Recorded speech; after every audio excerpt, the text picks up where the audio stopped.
The man known as a canal killer has now been sentenced to death. Bryan Patrick Miller was found guilty back in April of killing 2 women along the Valley canals back in the 1990s. ABC 15's Ashley Holden was in the courtroom when that sentence was read and has more on this decades-long case finally coming to a close.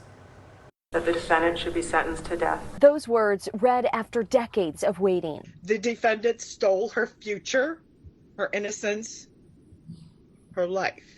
The families of both 21-year-old Angela Brasso. For 30 years now, we've had to live without Melanie because the defendant murdered her. And 17-year-old Melanie Burness, both giving powerful statements during the trial, which from start to sentencing lasted 8 months. These families have been waiting since the early 90s when the 2 women were brutally murdered. Both were cycling when they were killed.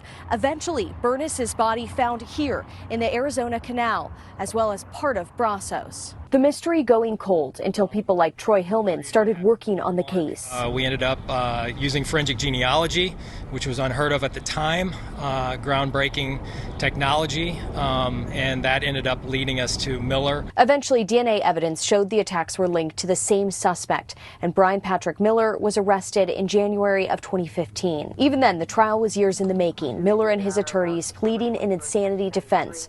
But the trial finally started in October. Miller found guilty in April. But Wednesday, the judge laid out how she made the life or death decision, including Miller's age at the times of the murders and alleged abuse from his mom. The question the court must answer is if the totality of the mitigation is sufficiently substantial to call for leniency.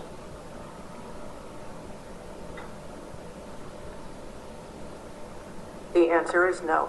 At one point, it appeared Miller was being comforted by his attorney, but he did end up speaking briefly. Thanks for listening to everything that was said. Hillman, who is now retired, able to watch inside the courtroom. Much delayed justice. So we can never bring those girls back to their families, but we can do our part. Due to the laws back in 1992, we were told Miller should be able to pick either lethal injection or gas when it comes to his execution. But we are still gathering more information on how his sentence will be carried out. In Phoenix, Ashley Holden, ABC 15, Arizona.